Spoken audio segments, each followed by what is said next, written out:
like the rain.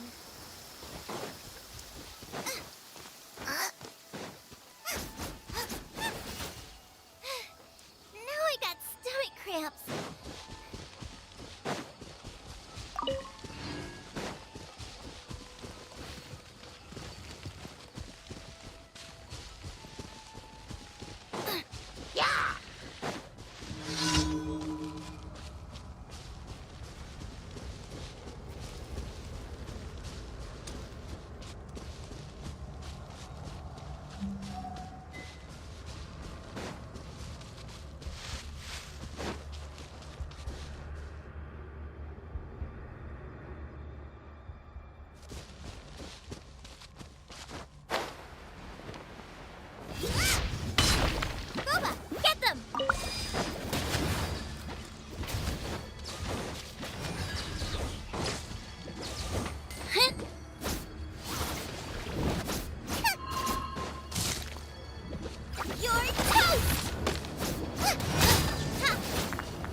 You're in for a little shock. I'll protect us.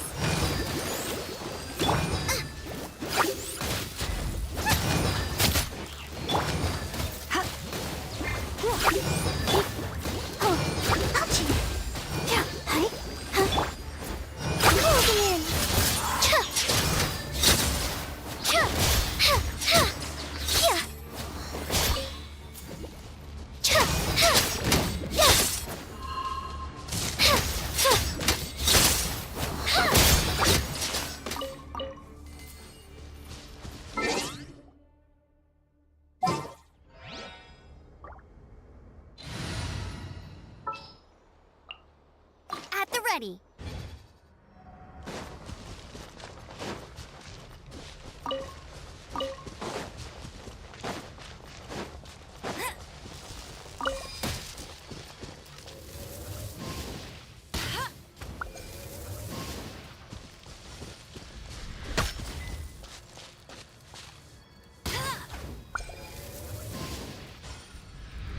Tired.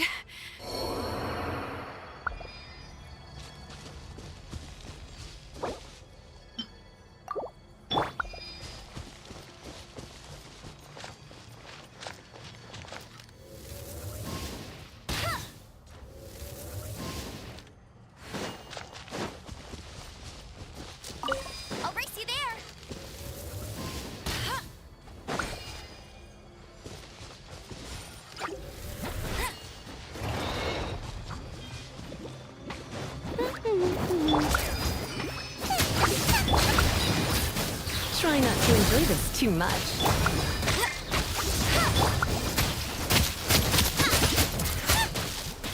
Let's dance. Ready, steady, go! Nice and spicy!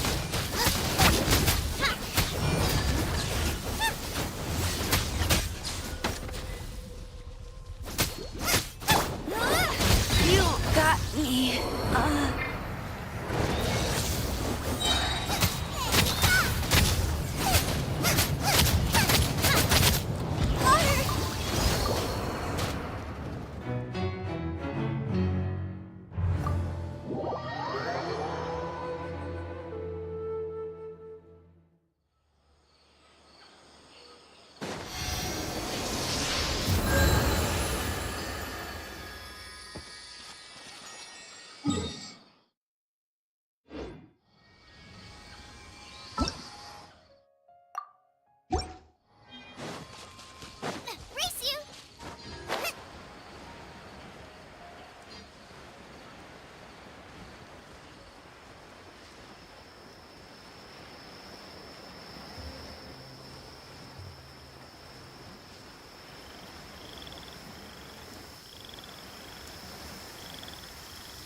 Wait, did I leave my apron outside to dry?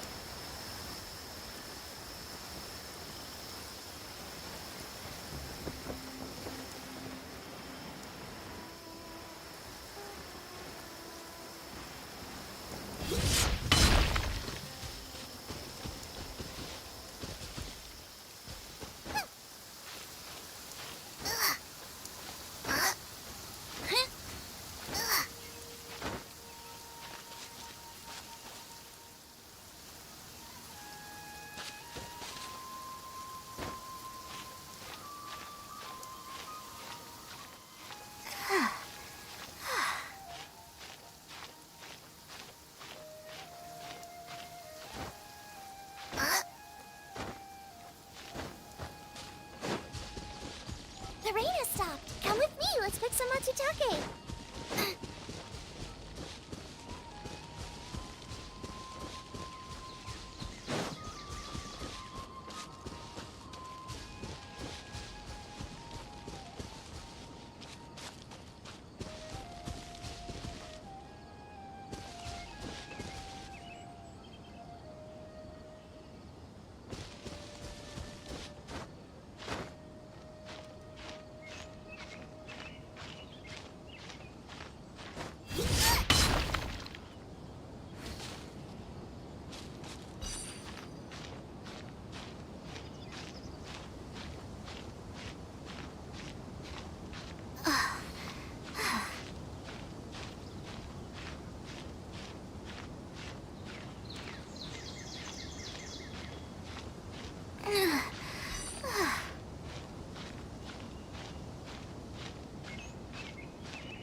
Is there time for a quick snack? I'll whip one up in no time.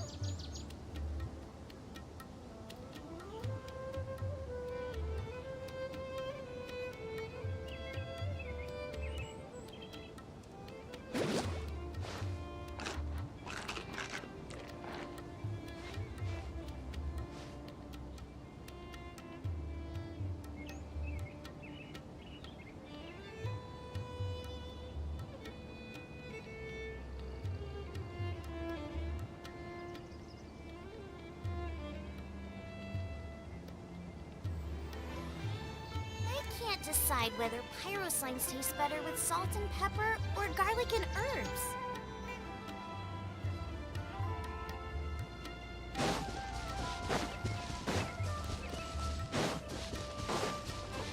Race you!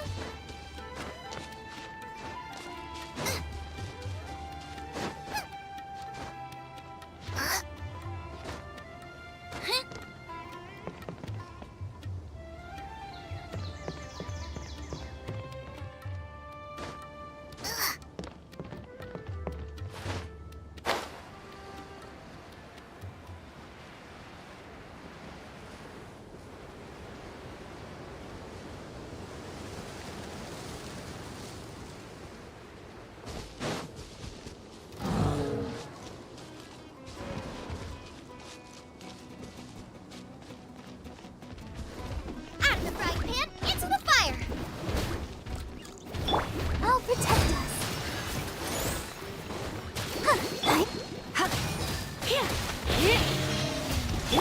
Nice and spicy!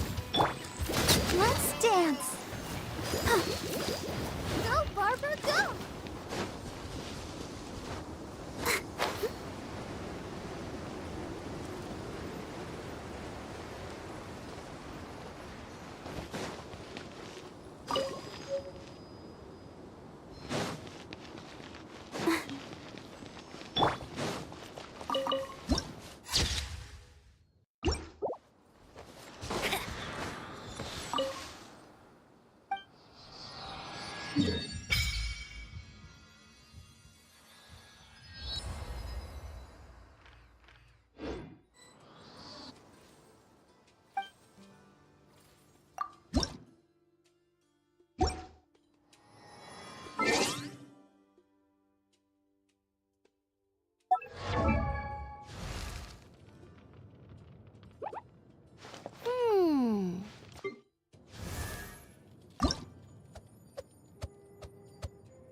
Make sure to keep up.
Huh?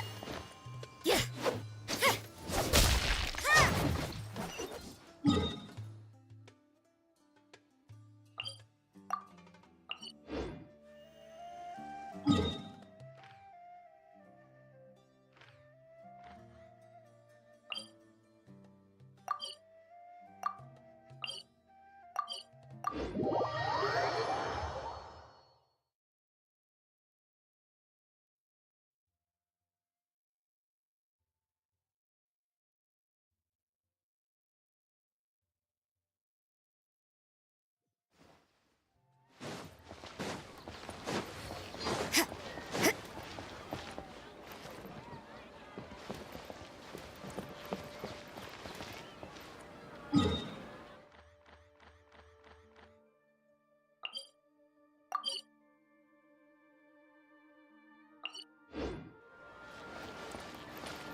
This should be Sataria's favorite fortune-telling spot. So should we ask the fortune teller about Sataria? No, I already have enough information on Sataria. The most important thing now is for you to pay attention to the vendor's talking style and key characteristics. Talking style and key characteristics? My poor lost lambs. Have you become troubled over your fates? The divine voice of wisdom often echoes between mine ears. If thou be blessed today by the gods, I may be able to show you the way. Huh? Really? Nahida, you've been whispering things to her? Shh. My friend here has some doubts regarding his future. Can we get a fortune reading for him?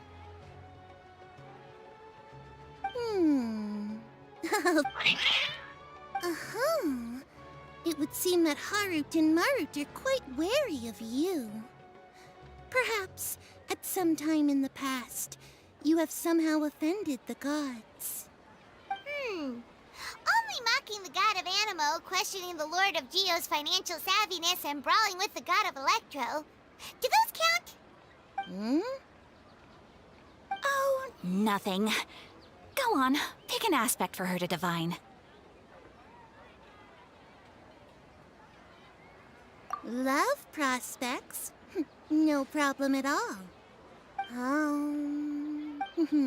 One who is Harut. Actually, Paimon thinks this is probably the most accurate fortune-telling you've ever done. I admit that the orientation of today's celestial matrix is, suboptimal. Is that so? If you were to bring some food offerings for Harut and Marut on your next visit, perhaps they could help you reverse the wheels of...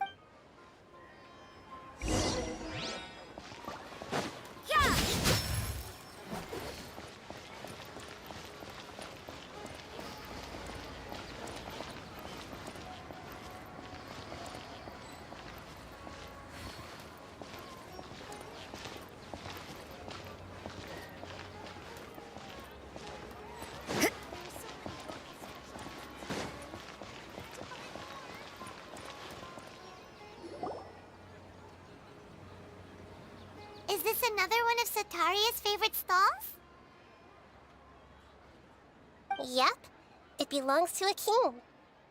His father helped Sataria a lot when she first moved to Samari City, so she still comes by whenever she has time. When I start talking with him, listen carefully to the details of our conversation. Ah, dear customers! Would you like to look at some pottery?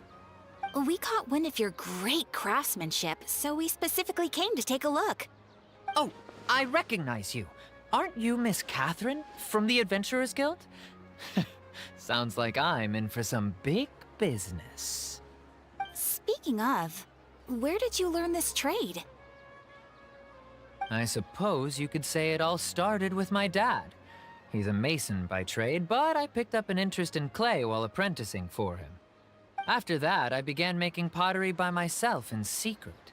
And I simply changed trades when my works turned out well. Although it's a pity that I'm no longer making much use of the knowledge provided to me by the Akasha. That's nice. You're making a living doing something you love. So is your father still working as a mason? Oh no, not anymore. A few years back, he fell from a roof and broke his leg. Since he had already saved enough mora over all these years, he's just enjoying the retired life in Port Ormos nowadays. I see. We wish him peace and happiness in his retirement. I'll have someone in charge of logistics at the guild come by another day for some goods. We'll leave you to it. Take care now. No problem. Rest easy, all our goods are sure to meet your every need.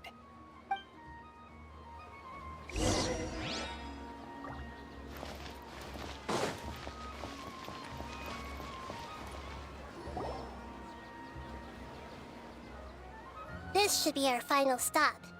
Sitaria's always thinking of this restaurant when she's working at the academia, so she always comes by whenever she's out in the city.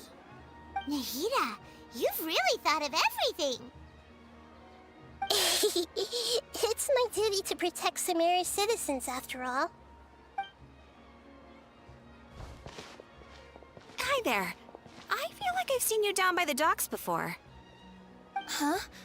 Sorry, I don't quite remember. If I recall, you were having a discussion with someone about shipbuilding at the time. Ah, that's right! I've always been really interested in feats of marine engineering. After all, I grew up in Liyue Harbor and spent my entire childhood staring at the ships going in and out of the port. I came to Sumeru to study, but failed to make it into the academia due to my lack of talent. But I'm still discussing all kinds of problems with different scholars, and I'm continuing to study and perform research from the restaurant's basement. I'm sure I'll get into the academia after their next round of exams. What an admirable spirit for learning. Amazing! Sure, but you'll find hardworking people wherever you go. So this restaurant has a basement as well? Huh. First I've heard of it. That's right. It's not usually open to patrons. Most of the time, employees use it for breaks or to hold private events. I see. Guess that makes sense. Well, good luck with your studies, Miss Chishan. Thank you so much. As long as I can make it into the academia as an official student, I'll be happy.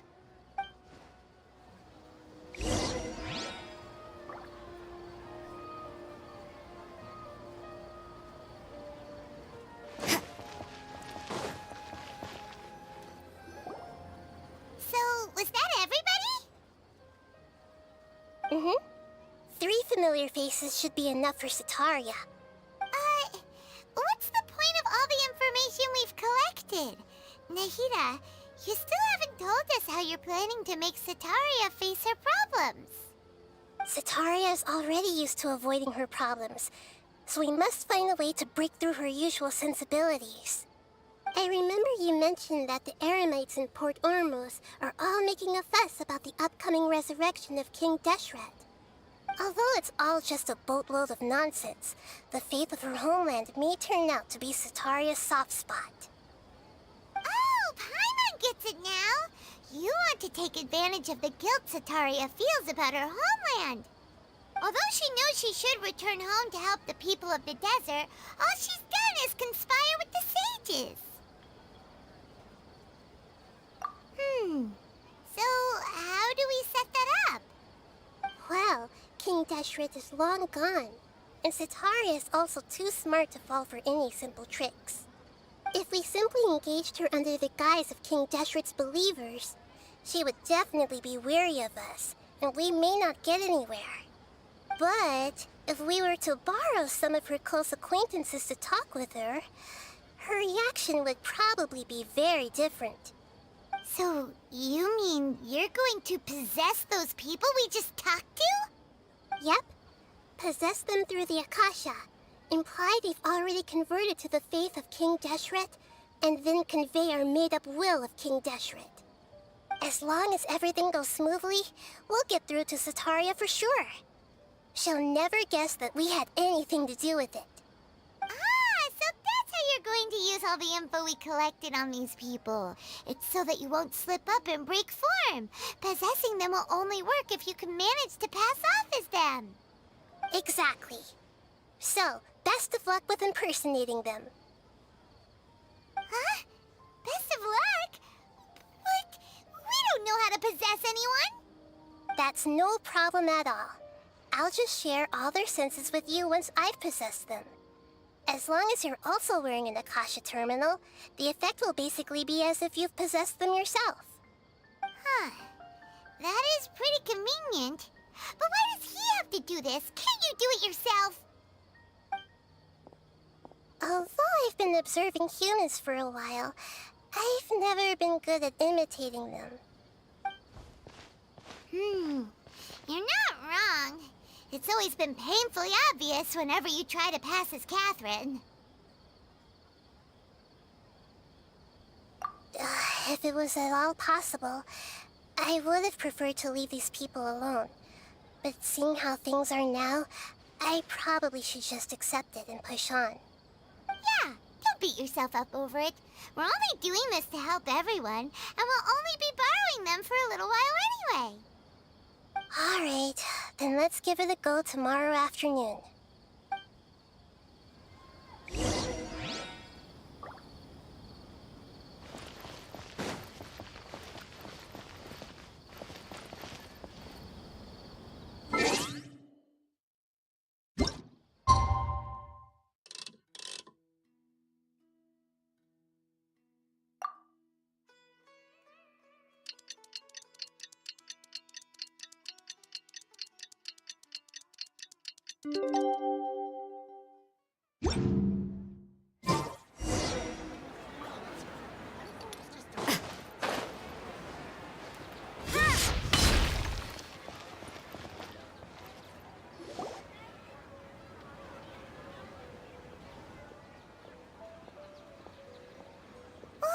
Here she comes. Sataria's here. Let's quietly follow her. Once she starts talking to her acquaintances, we'll find a safe spot to begin possessing them.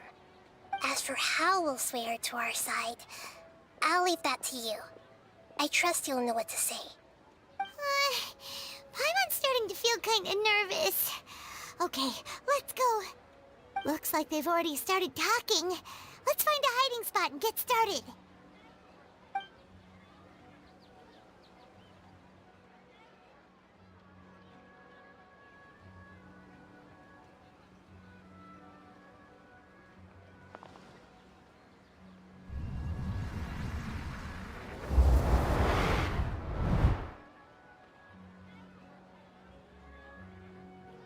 That's right. You really can't force anything when it comes to love. And besides, everyone around me has a very different background and outlook. Are you still listening to me, Nabia? Oh, of course I'm listening. You were talking about troubles with your love life, right? I heard everything you said. Okay then. You just seemed a little distracted for a moment there. Strange. Your cats seem pretty worked up. Is something wrong? I always thought they were quiet, happy kitties. Oh, what are their names again?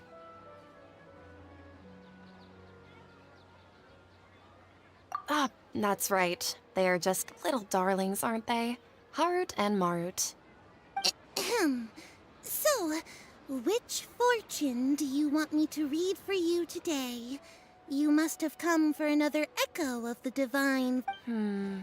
I'd like to get another reading on my love prospects, but to be perfectly honest with you, I feel like I've been a real mess recently. A mess?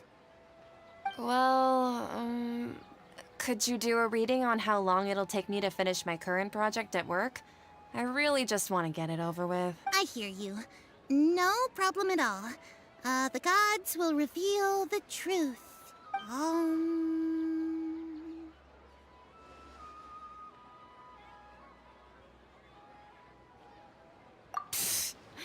Sorry, your new laugh is just so hilarious. I couldn't help it.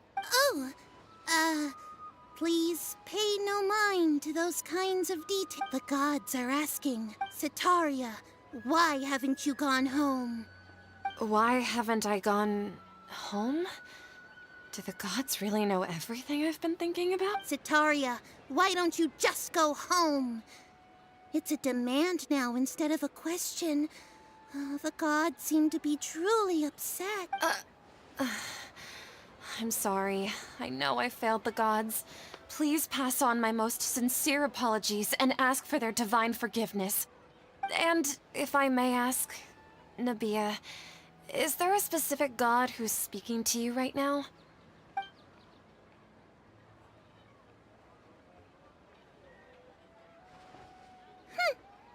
What an inconsiderate and naive question. The god who is speaking to me is, of course, the wisest and mightiest of all, King Deshret. King Deshret? No wonder he would make such a demand of me. Wait a second. King Deshret passed away a long time ago. Even though news of King Deshret's resurrection has been spreading like wildfire, it's all just a misinformation campaign from the academia. How can King Deshret still exist in real life? What insolence! I am King Deshret's most loyal believer. Do you wish to refute his voice of wisdom? Oh, no. As a child of the desert, I am only reveling in his power upon learning that his divine glory has touched even this city. I will think very carefully about his demand of me. I'm sorry. I must go now. Wait!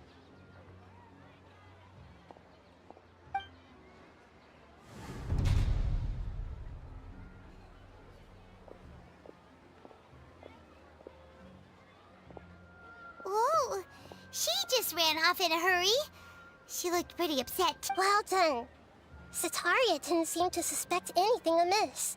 To have something she's been trying desperately to avoid show up out of nowhere and berate her, that must have shaken her to the core.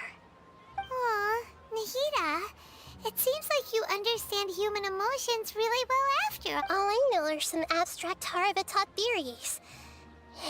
Anyway, and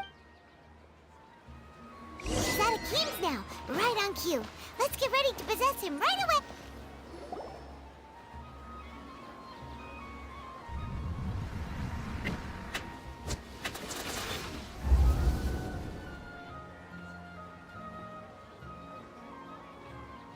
It's okay. I just got caught up in something. Oh, actually, didn't you ask me to help you look for work? What kind of work were you looking for again?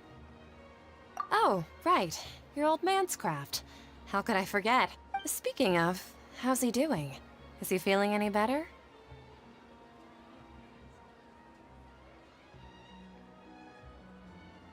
Oh, that's good to hear. I've been thinking a lot about him.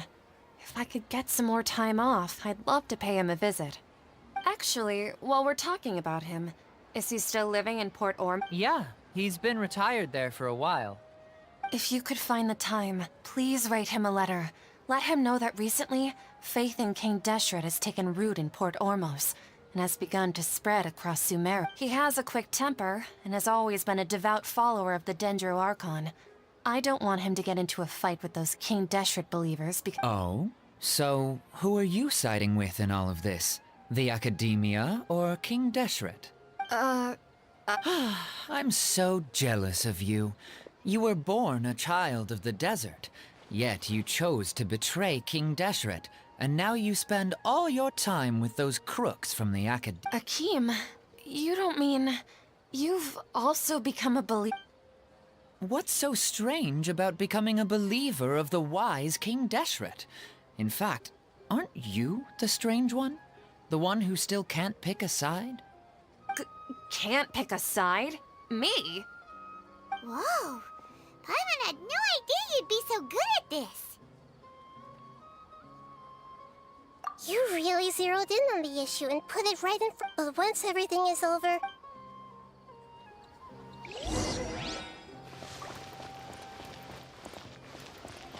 Come on, Sitaria's...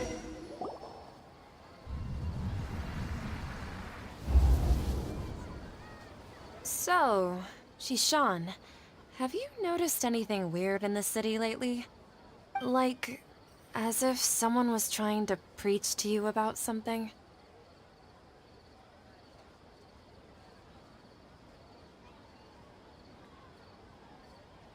Wait, did you just say attic? I thought this place didn't have an attic. Also, don't you usually study in the basement? Well, the restaurant recently added an attic. Oh, right. I celebrated the Sub-Zerus festival so many times that I lost Wait, how could you be aware of that? That should be impossible. Nothing in the report indicated anything like that. Are you still failing to realize that the Academia's lowly tricks could never deceive all of Sumeru's— Shishan, don't tell me that you've converted to King Deshret. What an absurd question. You make it sound like I should be ashamed for becoming a believer. In reality, shouldn't you be the one who is ashamed? Please, please stop! Even now, Sataria's still trying to run from her She can no longer justify everything to herself. Hey, she's trying— This is the most important part of— Mercenary, you're a member of the Corps of 30, correct? Please help me pass a message to the Matra right away. The situation in the city is getting out of control. Please, try to remain calm, miss. Tell me what's happening. Heretics are infiltrating the city, and they've already converted many residents to their side. Heretics? What kind of heresy are you talking about? King Deshret! Many people I know have suddenly started believing in him, but he's long dead. It's impossible. Miss Sataria, nothing. You know my name. King Deshret is immortal, and all who defy him will one day pay the price. You must face the truth, Sataria. You tread a treacherous path, and the longer you ignore it, the tighter the Academia's grasp on you will become, and the deeper you will be ensnared. Child of King Deshret, Never forget that the desert that belongs to you lies elsewhere. What's so strange about becoming a believer of the wise King Deshret? In fact, aren't you the strange one? The one who still can't pick a side? What an absurd question. You make it sound like I should be ashamed for becoming a believer of King Deshret. Sataria, why haven't you gone home?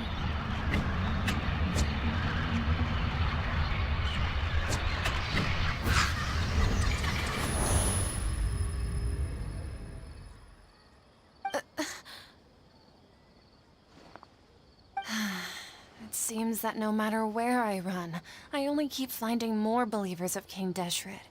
I have to say, this is a familiar feeling. I've also been running from my guilt this whole time. Guilt over my part in the Sage's plans, and from ignoring the letters from the children of my homeland. But no matter how much I may try to ignore or get rid of it, my guilt always comes back. You won't necessarily lose your research opportunities by facing the truth. Besides, did you really want to conduct your research while carrying such heavy feelings of guilt? How do you know me so well? Are you truly just a believer of King Deshret? Or are you the god himself? That's not important. The important thing is to pass judgment on the Academia and its sages, and to correct their mistakes. If you could provide some assistance in this matter, perhaps it could serve as a form of atonement. I've actually never believed in the gods, but I've always believed in serendipity. Your appearance must be a fated opportunity for me to get out of this wretched situation. Please tell me, what can I do for you? How much do you know about the sage's current activity? I was just one of the designers for the massed dream harvest scheme, which is what happened around the Sub-Zerus festival, but I know very little about the full scope of the overall project. I'd assume that only staff with the highest clearance would have access to those I've just been working to meet the Grand Sage's specified requirements. However, there's something that's been really bothering me. I heard that a scholar who was previously expelled has returned to the city, and even the sages are still quite wary of him. To fight against the Academia, we will need to figure out the nature and the purpose of their work. Is there a way for us to get access to the It should be possible if we're willing to take some risks. After all, I'm an assistant to the Grand Sage. One thing, though, I won't be able to transfer the documents to you through the Akasha once I get my hands on them. The sages have always closely monitored all activities. Let me see. Let's use the most primitive method. Send someone to pick up the documents tomorrow evening at the Academia entrance. The Academia entrance. Wouldn't that be too conspicuous? Don't worry about that. I assure you, this won't be a trap. I'm only suggesting this location because it'll draw more scrutiny for me to leave the Academia again.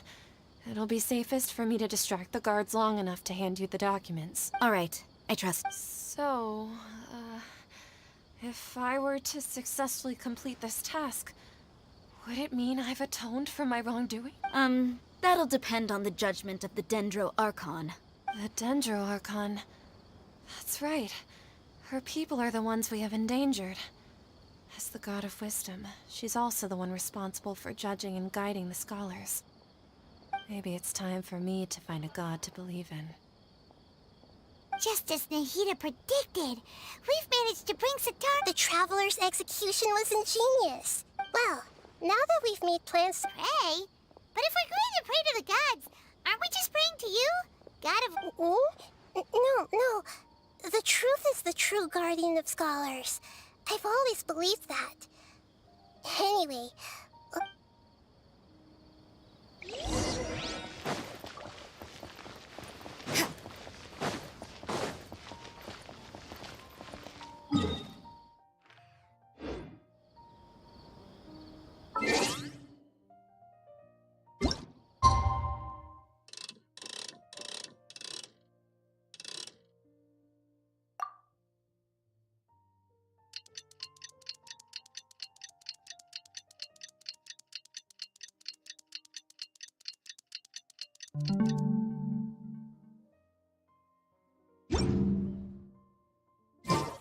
Don't we have a job to do?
That's right. I suppose I'm the other Catherine in your mind. Shh! We're on a secret mission tonight, so we need to protect Cat. Yep, Paimon's right. We cannot fully rule out the chance that the meetup tonight is just a trap.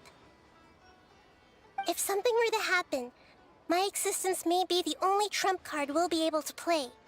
After all, the Academia should still be unable to confirm the existence of my consciousness in the outside world. Yep, exactly. Just what Paimon was thinking.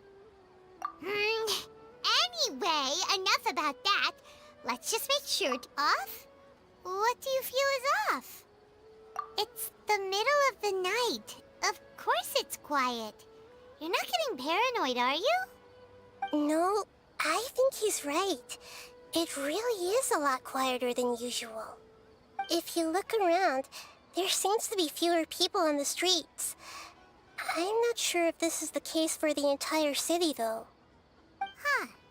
Maybe it's just a coincidence.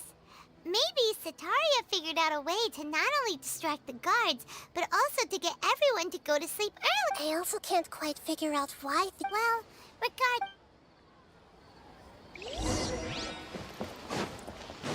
Huh. There really aren't many people out right now. Let's hope it'll be this quiet in front of the Academia, and that Sitaria managed to distract all the guards.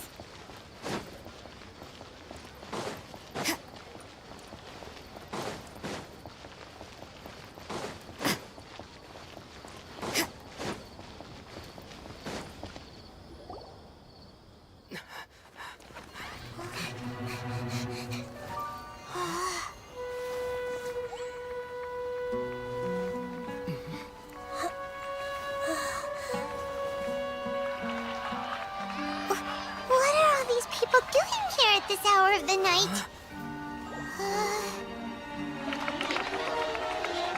Ah, the triumphant hero returns at last.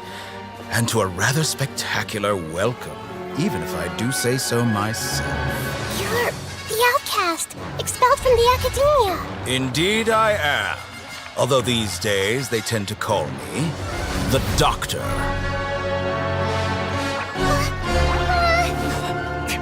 If you're looking for your researcher friend, she has already been taken into confinement. With some basic caution, she could have discovered the listening device on her person.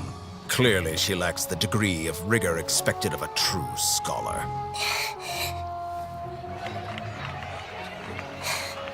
The people of Sumeru City. What have you done to them? I simply made some minor adjustments to their Akasha terminals. Now they can deposit information directly into the subconscious. As you can see, all these lovely people now believe this traveler is a hero who has just saved the world. My experiment is a success. And now it seems they can no longer hold back their sheer adoration. Oh no, what should we do? These are all just regular people. Leave now. You need to get out of here. What? That guy's a Fatui Harbinger! We can't just leave you here! Nor can I abandon the people of Sumeru.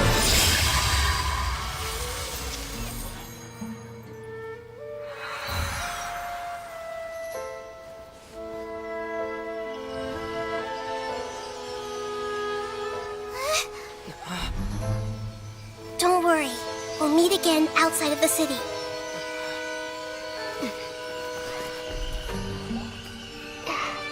I see. You appear to have overridden their mental faculties with your own consciousness.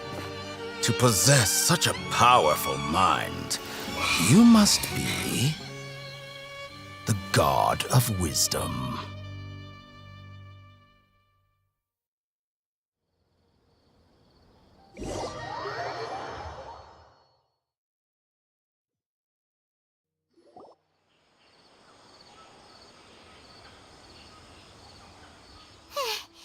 This should be far enough. Whew. Paimon needs to catch her breath first. Is Nahida going to be okay? We only made it out because of her. Paimon wasn't counting on running into a new Harbinger here, let alone such a high-ranking one. That guy was number 2. So scary. He called himself the Doctor. Remember, Tainari told us about him. Sataria did say that someone who once got expelled from the academia came back recently. And that even the sages are wary of him. Yep, sounds like she must have been talking about the Doctor.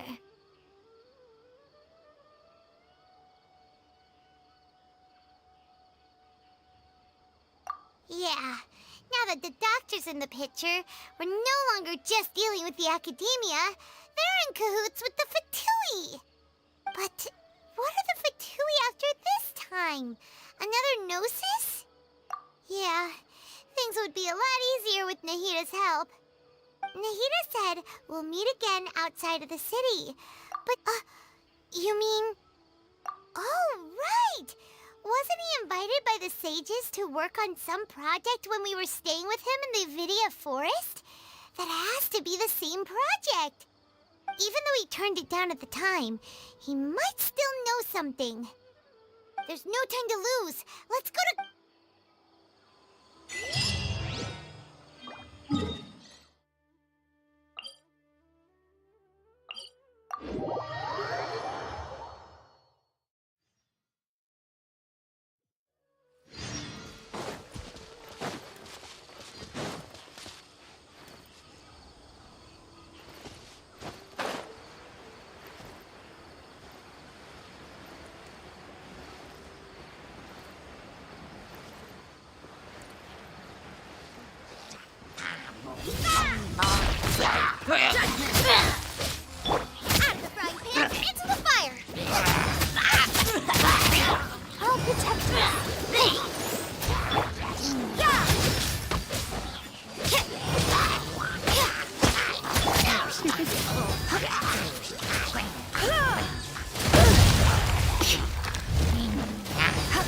You're in for a little shock. Come a little close.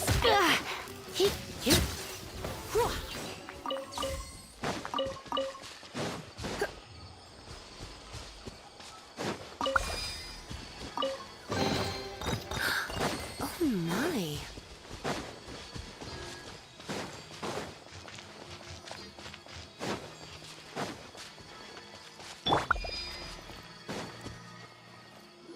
Hold it right there. A blonde-haired traveler and a floating fairy. We've got you all right. Take a look around. Are you mercenaries from the... Corps of 30? We're nothing like those government lapdogs who don't even get scraps for their work. We are an elite brigade that commands the highest commission rate in all of Sumeru. We're here on the orders of a client known only as the Outcast. The Outcast? But why wouldn't the doctor just send the Fatui after us? Still wasting time on idle chit-chat. We'll You're up, Trap!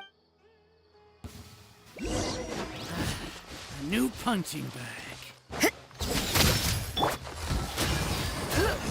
Goba, get them! You can't run!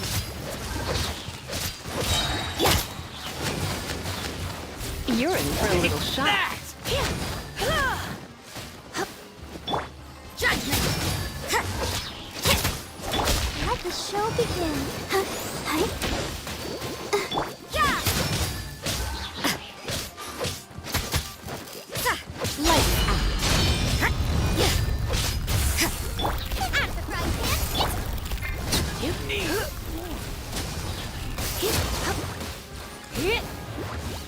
take that!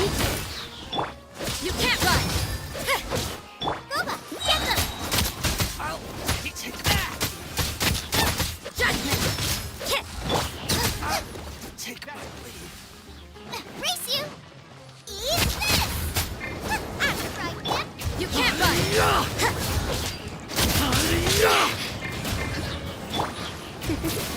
Let's spark things up a little. Judgment! Goba, get them!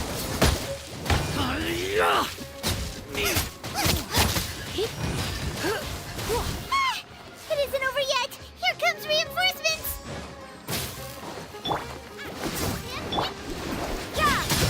River!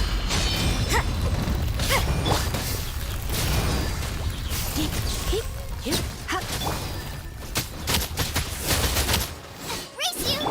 Let's dance! Nice and spicy! Judgment! You won this one.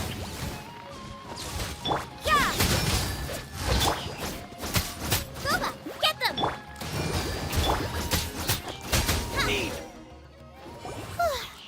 That was pretty rough. Is that what elite mercenaries are like? Yeah, looks like we'll have to keep our guards up. But this doctor guy seems like a pretty tough opponent. He knew exactly where to set up an ambush. Did he? Going up against smart people.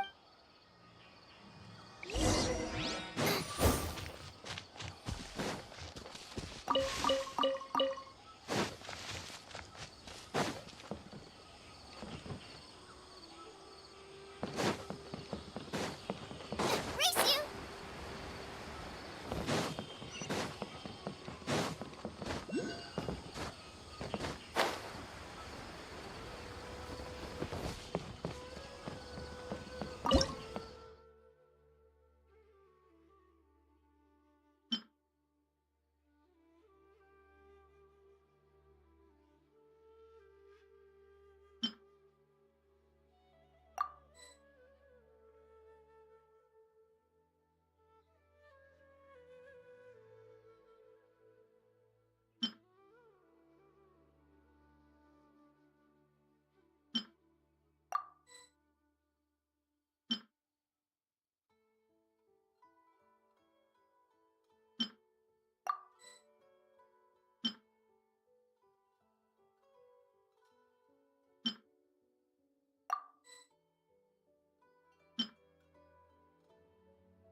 What are you two doing back here? Kale! It's nice to see you again! To be honest, I'm not doing too well. My Elazar has been progressing at a faster rate lately. I'm finding it harder to complete more intricate tasks. As a result, Master Tainari is taking me off the patrol schedule. He will only allow me to stay here and coordinate other people's tasks. Oh, Kale! Speaking of Tainari, did he go off on patrol? We're here to talk to him! Oh, Master Tainari? You just left the Avidia Forest a little while ago. He was headed to Party's DI. Huh? He left? But isn't Tainari always saying that he never wants to leave the Avidia Forest? He even turned down the Sage's invitation. I thought it was weird too. Master Tainari always prioritizes his work as a forest watcher, but no, I only found out that he left through a message he left behind. He also made sure to delegate all his tasks using a schedule. To leave in such a hurry? I'd guess he had something urgent to take care of. Master Tainari originally studied in the Amorta Darshan of the Academia, and Partis Di is something like the Amorta's research base. Many rare shrubs and grasses have been planted there for research. I know that before he became a forest watcher, Master Tainari once spent a long time conducting research at Partis Di. A research base, huh? Gotta wonder what kind of research Tainari just Oh, we don't have a lot of time, so let's go look for him at Party's DI. Don't worry. I'm fine. I'm used to living with Elazar by now. If you run into Master Tainari... Got it. Will do. See...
there time for a quick snack? I'll whip one up in no time.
Ad Astra Abyssos. Thank you for completing. Ad Astra.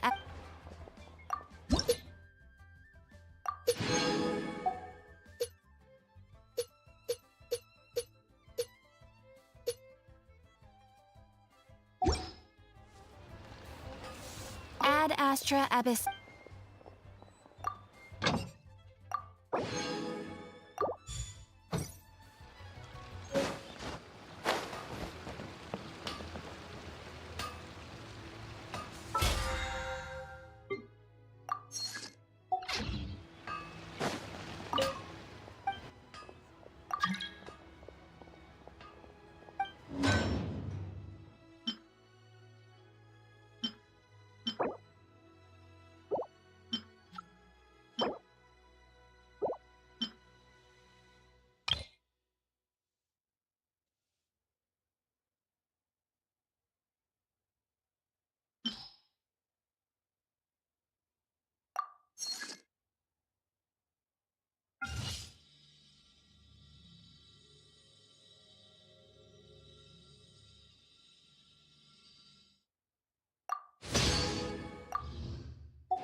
You're okay. We were so worried about you.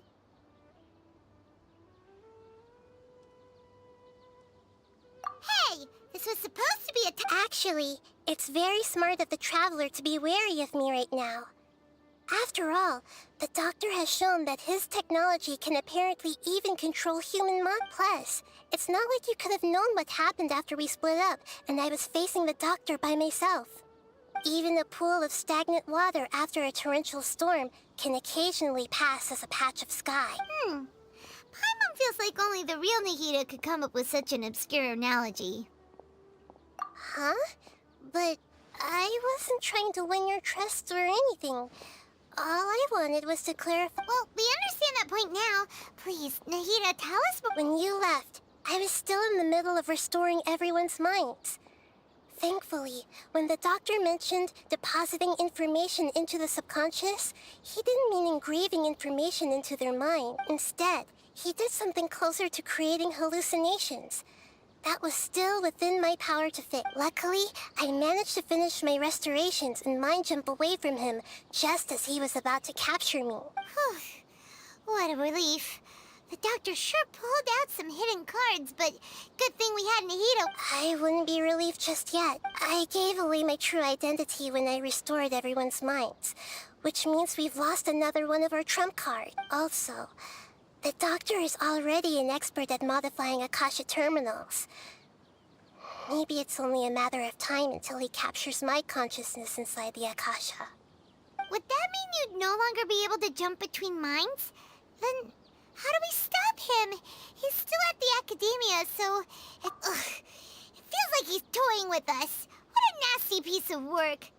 Plus, the Doctor's combat ability alone is apparently enough to make him worthy of being number 2 of the Fatui. We shouldn't give up hope just yet.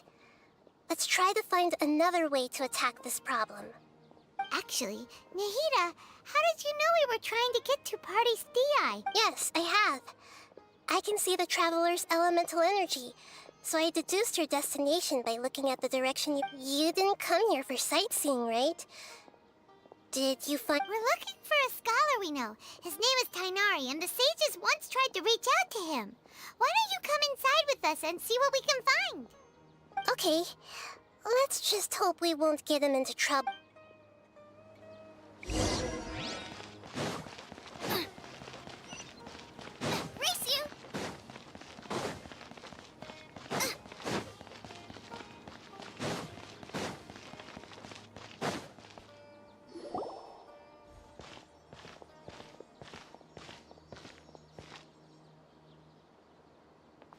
Traveler? It is you! It's Hypatia! What a pleasant surprise! It's so nice to see the two of you again. Who's this? She's a scholar we met in the Avidia Forest. When we last saw each other, she was still training in the... what's it called? Satyavada life? Oh, I see. That's right, we're old friends. You've come at just the right time. Ever since I've come here, hardly anyone has even talked to me. Hypatia, you're way too excited about this. Actually, for you to leave the Avidia Forest means... you're not in training anymore? Wait, no. Did you already finish your training and reach Pariporna life? What do you think? My consciousness has already managed to make contact with the divine. You did it? Congratulations! It's when my consciousness makes... That sounds incredible! Oh, remember? I propped my current self... You can do that? I've never heard of anything like that, but if you want to give it a try, I'll do my best to protect your consciousness during the... Hold on. I brought some spirit borneal with me. All right now. Hold my hand. Okay. Ready?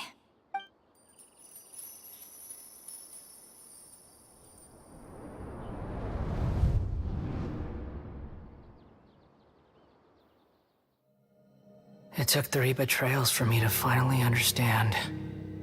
The world is just an elaborate tapestry of lies. My fury will never be quelled. The first to betray me was a god. My creator. My mother. Valuing strength above all, she saw no worth in me and I was discarded. The second was a human. My family. My friend. Consumed by fear, he saw me as an abomination. The third was one exactly like me. A hope for the future. A fledgling barely out of the nest. Powerless before his mortality, he broke his promise to me.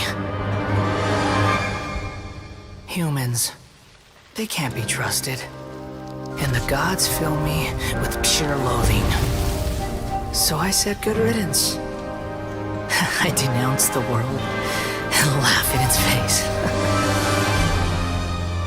My chest will never again be defiled by worldly filth.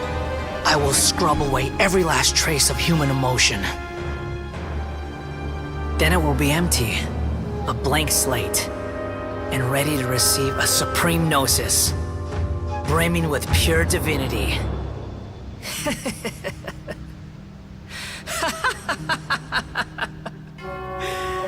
There is no need to fear. The pain will be brief. Your era is coming to an end.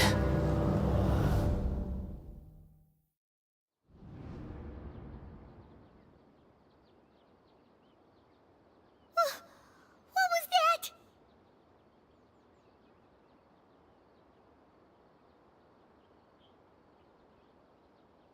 Did we actually just see the Balladier's memories? Everything matches what we know about him. But how is he connected to the divine consciousness that Hypatia was talking about? You saw it, right? You felt it, right? Such a majestic god! Such a noble... Alas, shame. If only that which beats within my chest wasn't a filthy mortal heart. Oh, great and merciful... Do you understand now? I'm afraid this is no periporno life, but rather... Ah! You... Why are you so mean to me? I found divine wisdom. Hypatia? That's how I... Oh, wait. Have I... already lost my mind?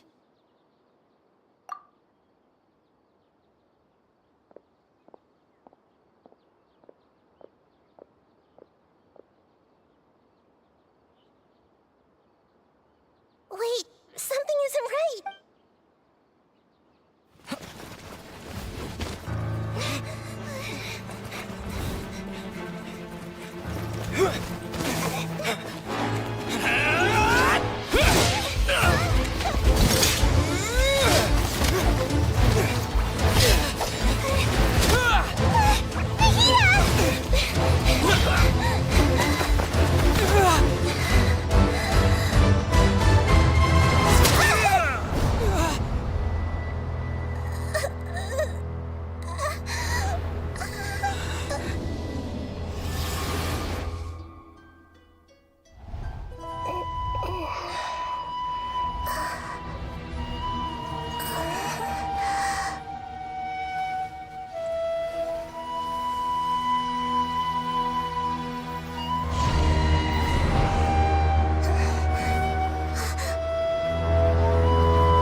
Oh, the Traveler's back?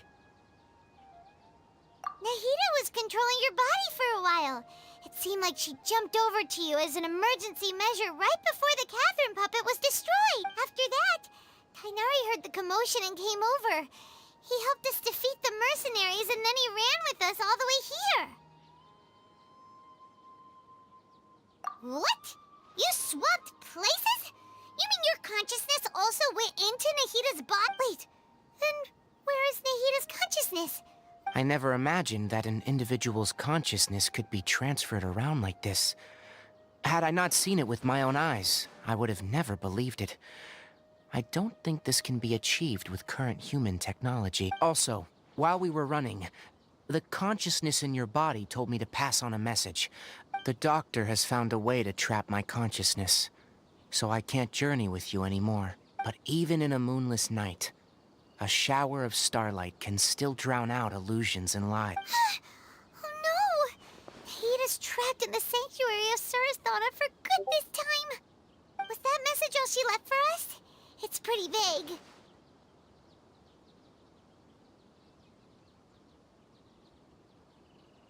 Oh, that makes sense. Since the doctor captured her, she won't be able to say anything without him knowing. She's being extra careful. Even in a moonless night, a shower of starlight can still drown out Paimon knows the moon illusions and lies are from that alchemical divination at the... Didn't Nahida use a starlight analogy before? It had something to do with Sataria.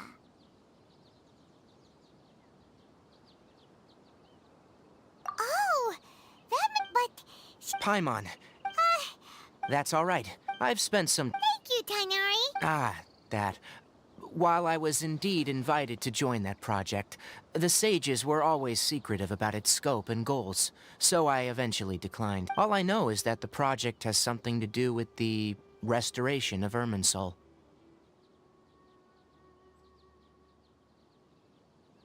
Huh? Did you see something when you were in Nahida's body? What? Do you have any evidence?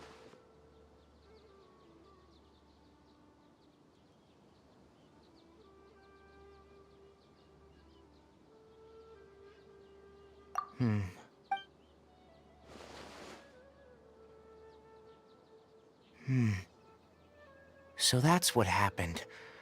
That explains why Hypatia's symptoms were different from those of the other scholars who went mad. It's because she made contact with the consciousness of a new god who is still in the process of being born.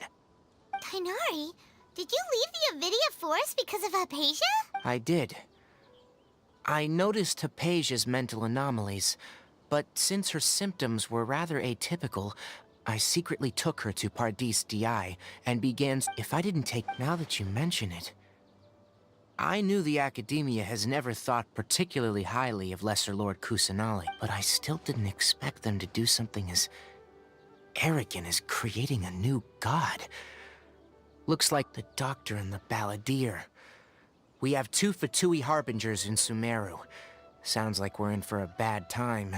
From your description, I don't think they've completed their project. There may still be room for us to intervene.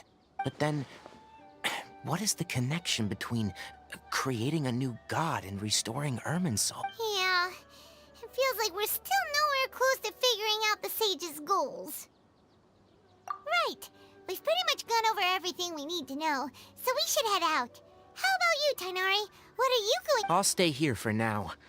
I still want to try a few more things to help Hypatia. If you're planning to go into the desert, start by heading for Caravan Ribat. That'll be your fastest route. Come find me here if there's anything else I can do to help. May the spirit of wisdom go with you. Thanks, Tainari. Hopefully Hypatia will feel better soon.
You're in for a little... Out of the frying pan, into the fire!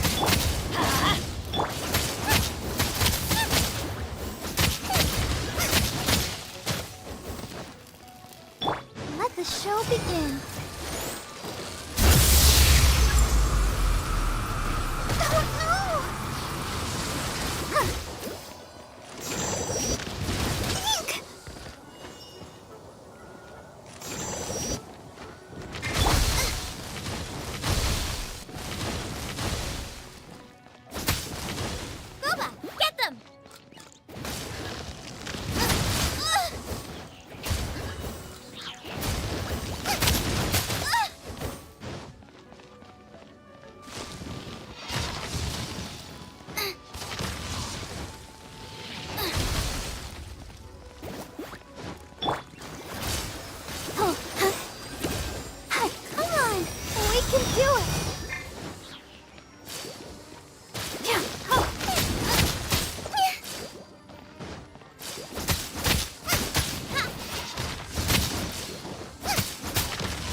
Try not to...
Treasure!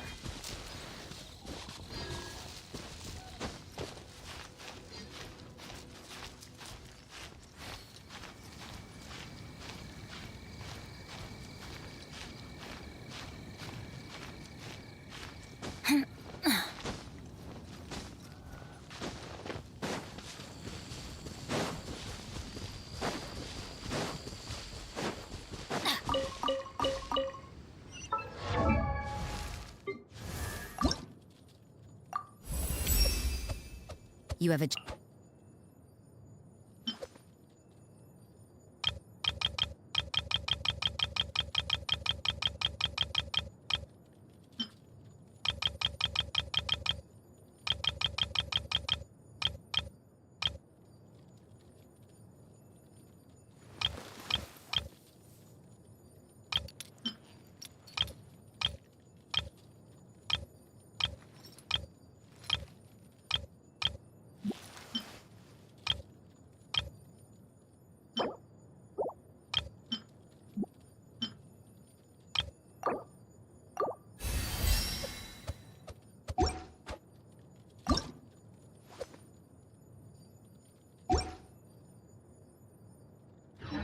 Let's go find some treasure.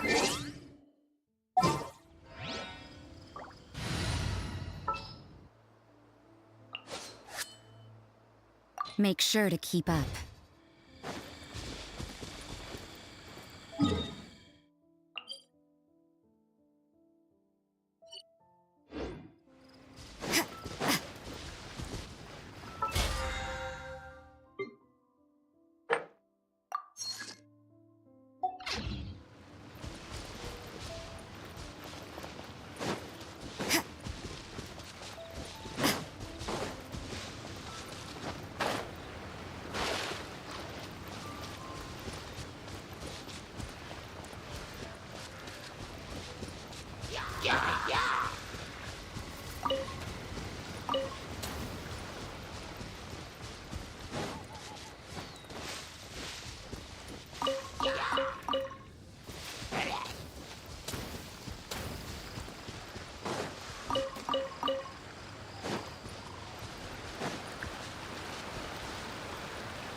We finally made it to Caravan Rebak. It's pretty lively here. So, just past this wall is the desert, huh? Oh, wow. Paimon remembers hearing people call this the Wall of Samiel. It's made to block sandstorms from the outside. Oh, if it's this tall, it's gotta be the divine work of Greater Lord Ruka Enough gawking. Come on, follow me. Huh? Over here. Oh, Haytham went that way! Let's hurry up and follow him. Wonder what he's up to.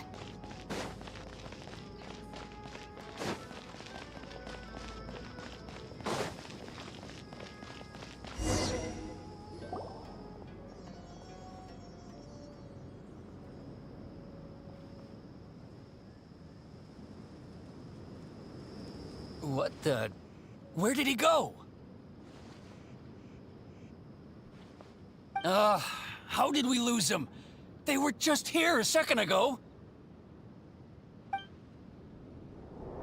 More Eremite mercenaries? Who are they working for this time? Anyway, Traveler, it seems like we were being followed again. You were too careless. You should have noticed those hopeless amateurs trailing you a long time ago.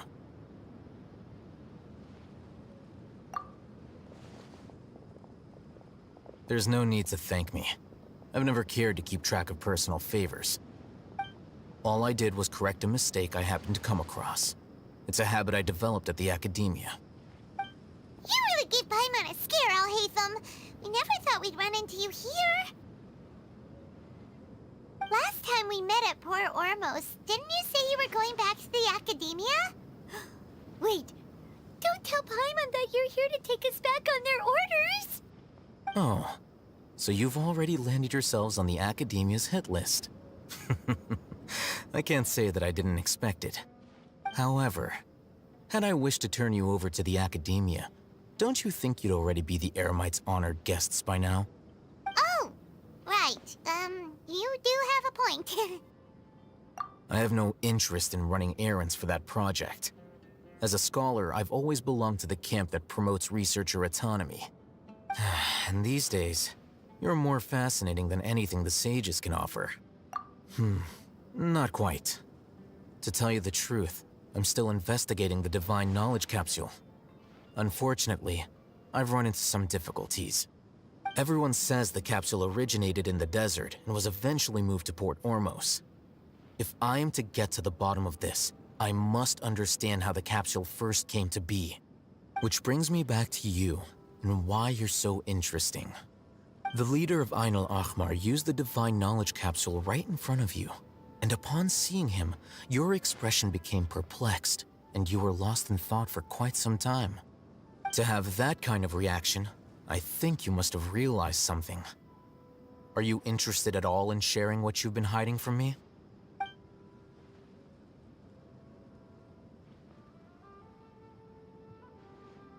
Haytham, you really have a ridiculous eye for detail. What kind of person even noticed? So that's your answer. Well, I do work for the Academia after all. So considering that, it is indeed wise to keep your cards close to your chest. But that does prove you do have some undisclosed information about the No matter. Rather than simply learning the answers from you, I'd still prefer to investigate on my own.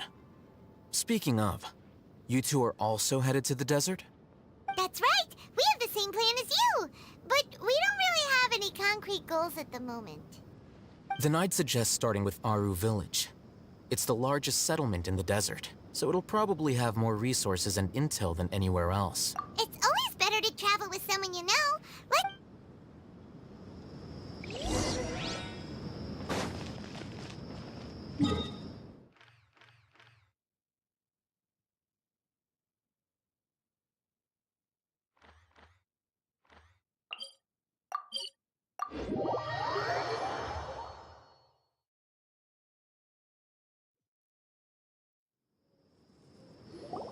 Before us lies Aru Village, the safe haven of the desert folk.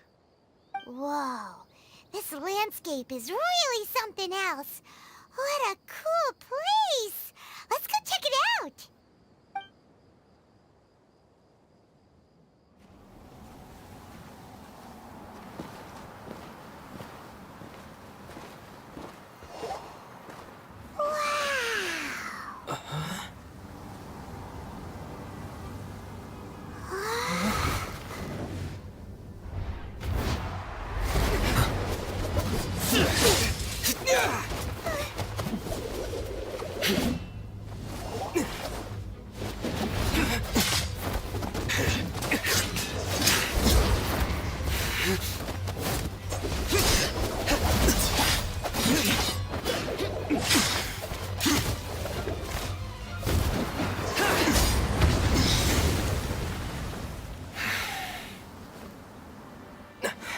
Sino.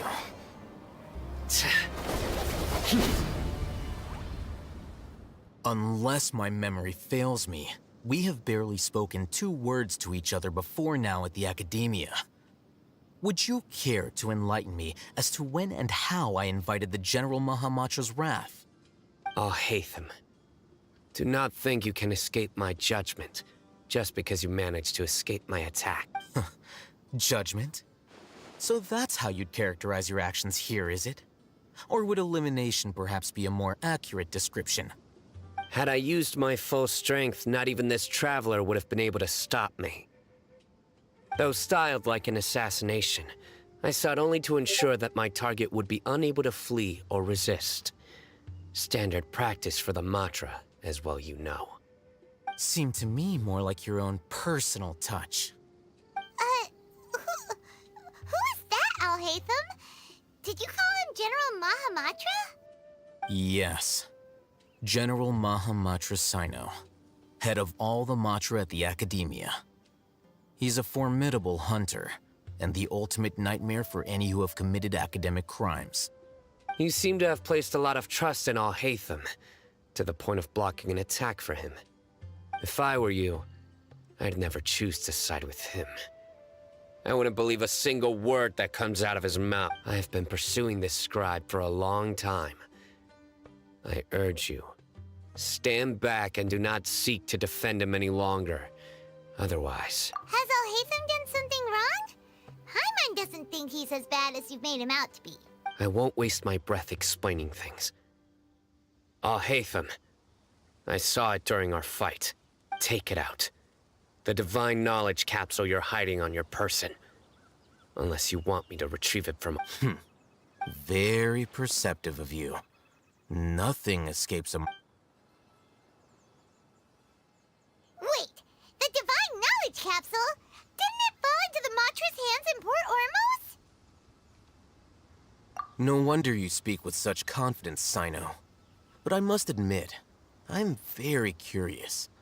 What does this capsule mean to you? And why, as General Mahamatra of the Academia, are you all alone in the desert? As far as I'm aware, the other Matra have been speculating about your disappearance. Have you been given a mission that's, let's say, morally dubious? If I was the real target of your mission, what was stopping you from simply using your authority and resources to judge me within the walls of the Academia? I should have known you'd be difficult to deal with. You two? Ugh! What should we do, Traveler? Paimon feels like we can't trust either of them! Ahem. Well, look at you two, acting all tough and self-righteous over there. Wait, Dia?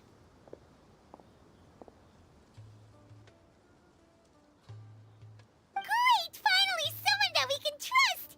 You gotta help us out here, otherwise these two are... Yeah, sure looks that way. 2 giants from the Academia duking it out once and for all. Not something you get to see every day.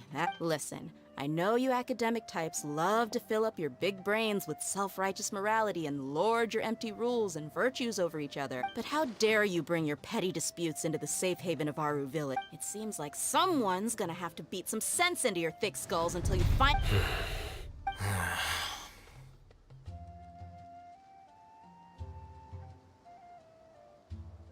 Hey, did either of you hear a word? Whoa, what's going on? The wind's so... Another sandstorm? What's up with these recently? Hey! All of you, over here, quickly! We have to take cover! Someone's calling for us! Oh, this... That sounded like Candace. Come on, you two. Jeez, are all of you Academia folks such hard work? All right, stop yelling.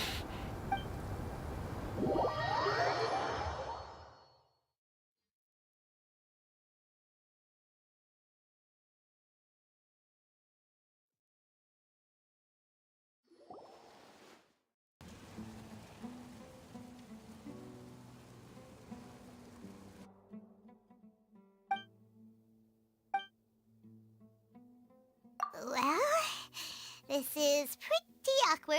Hey, wanna play sardines with 3 people who wanna tear each other limb from limb? The air is so thick and heavy.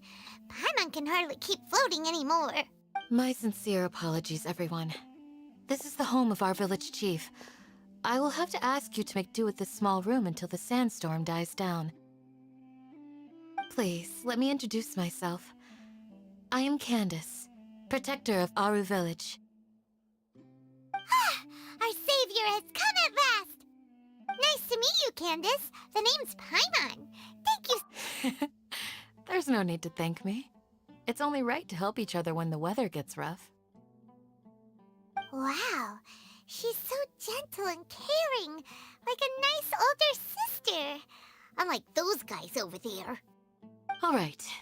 Now that we're all better acquainted, we should return to the topic at hand. As a guardian charged with the responsibility to protect my fellow villagers from harm, I was observing your conflict from afar, even before the sandstorm started. And now that you have set foot within our village itself, it is all the more my responsibility to make absolutely sure that you pose no threat whatsoever to us. So please, have an honest and sincere conversation with one another, and put your hostile feelings to rest. If anyone dares to start anything again while they are under this roof, I will not hesitate to send them out for some quality time with the creatures of the sandstorm.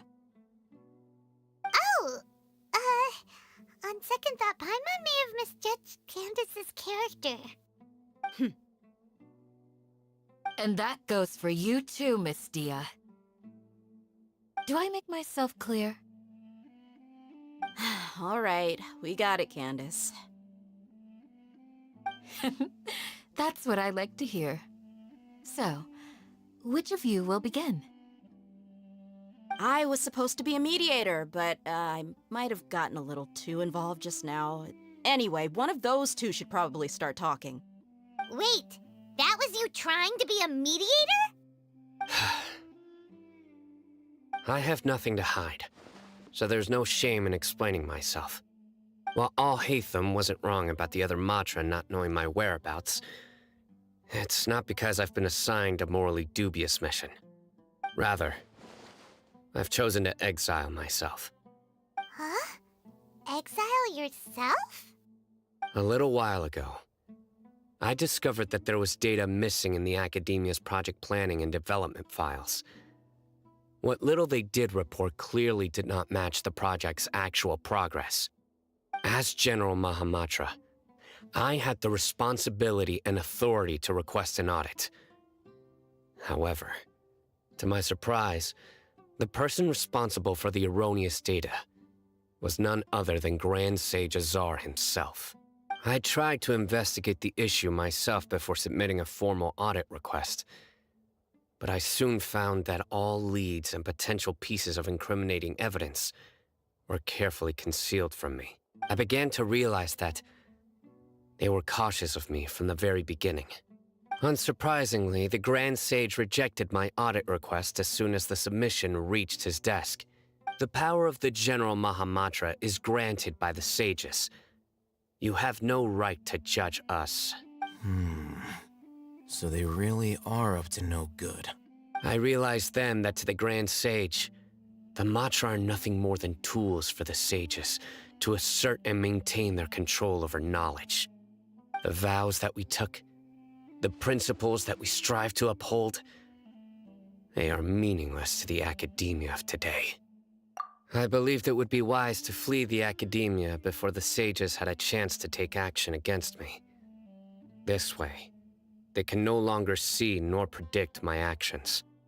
I will never give up on this investigation. There's no need for someone else to give me power or authority. Sino seems to have the same goal as us. We're all investigating the same quest. Now that he's no longer the General Mahamatra, he somehow feels a lot less scary. Well, Sino, if that's your story, then why did you see Al-Haytham as a target? When I was investigating the matter in the Academia, I overheard a conversation between Al-Haytham and a sage. The sages asked you to investigate a blonde-haired traveler. Do you dispute this, Alhaitham? What? Like many parts of the project, this assignment was undocumented. Now throw in your suspicious behavior with the Divine Knowledge Capsule, and I think we deserve— Yes. I was indeed tasked with investigating the Traveler. Alhaitham! After all, the promised reward was so great that hardly any scholar could have refused. The sage told me, once you've completed this assignment, I can give you a glimpse of divine— A most enticing offer. Unfortunately, those academics don't know me at all. Their words contained one key piece of information, namely that divine knowledge indeed exists. That gave me all I needed to know. From my perspective, the sages are far from trustworthy. Think about it. Isn't it a little strange they're so willing to share divine knowledge with anyone, even as a reward? So, I began my own investigation following the lead of the Divine Knowledge Capsule. In the end, I realized my wisdom in committing to this rather than collaborating with the sages. Had I been less guarded, I probably would have ended up like that Ain al-Ahmar mercenary, incapable of remaining sane for long enough to hold a conversation. You mean that the sages originally planned to dispose of you, using one of those capsules that drive people insane? I'd already given up on the assignment by then. I only told the Academia I was waiting in Port Ormos for you to appear so they wouldn't suspect anything. So it came as quite a surprise when I encountered my erstwhile target while investigating the Divine Knowledge Capsule. Criminals do love to talk about coincidences. Even though I ran into the Traveler by chance, I had no intention of providing assistance to the Academia. Also, you should remember, you were the ones who decided to follow me and strike up a conversation after I left that tavern.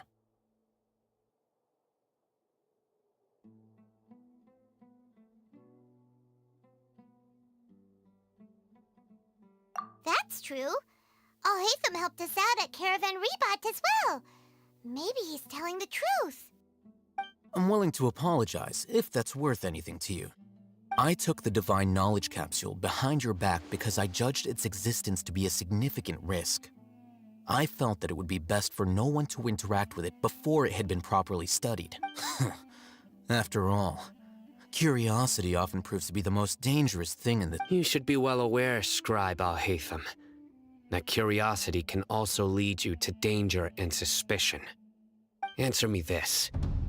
Did the sages share any information about their project with you? Have I not made myself clear? You and I are both distrusted by the Academia. Do you really think they would tell me anything? Fine. Although you haven't completely proven your innocence, I won't regard you as an enemy, for now. As you wish. Good. I'm glad to see you two clearing up your misunderstandings. And now you, Dia. I believe it's your turn. Oh, sorry. Whatever the boys were talking about must have been so boring that I spaced out. My situation is pretty straightforward. My employer, Dunyarzad of the Homayani family, is friends with the Traveler and is currently recovering from her illness at home. I had nothing going on, so I decided to return to Aru village for a visit. I was actually looking forward to a pretty exciting time getting back together with everyone here. But then I saw these two random guys in the middle of a pointless argument. It ticked me off, and things went downhill from there. Is that all? Well, I will admit that definitely sounds like your style. In that case, welcome back, Dia. That's more like it. I missed you all so much, Candace. Whoa! What was that sound? No need to worry. Now that you're no longer at each other's throats, please make yourselves at home. I'll take a quick trip outside to clear out some of those creatures. Creatures? Fighting in a sand... Yeah, just leave them to Candace. Don't worry, she's as tough as they come.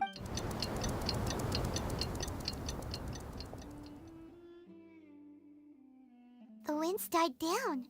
That means the sandstorm's over, right? Candace still isn't back yet, though. When you put it that way, even I'm starting to feel a little worried. All right, let's...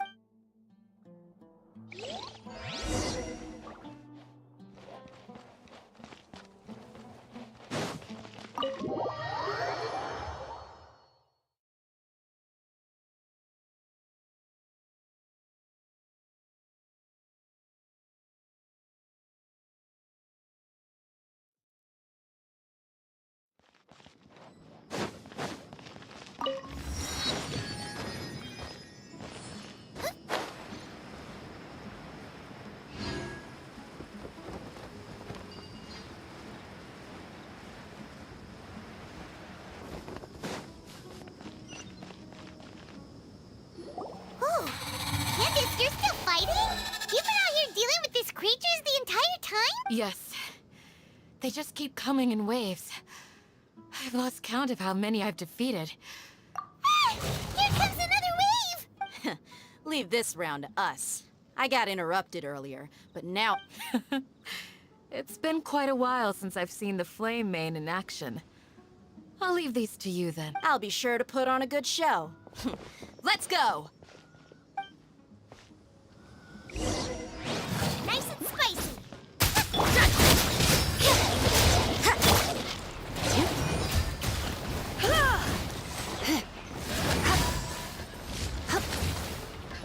Come a little closer. Let's dance.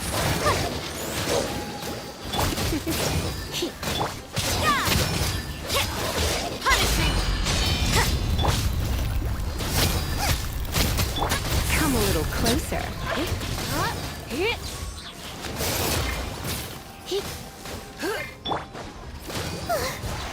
comes another wave! When are they ever gonna let up?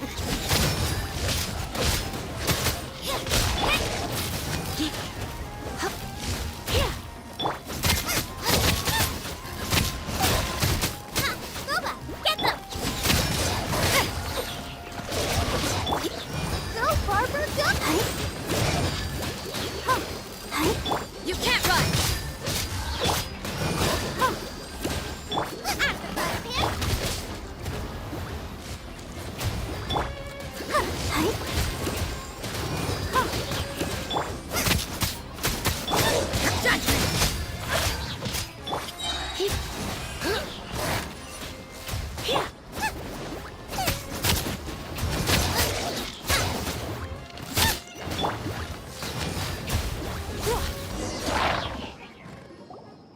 The creatures stopped appearing. Was that the last of them? What we fought just now was probably the aftermath of the sandstorm. So we should be safe for the time being. Well fought, everyone. No injuries, I hope. Huh? Who are you? Ah, my apologies. I haven't had a chance to greet you yet. I had my hands full taking care of the village's elderly. I am the chief of Aru village. Everyone usually calls me Uncle Anpu.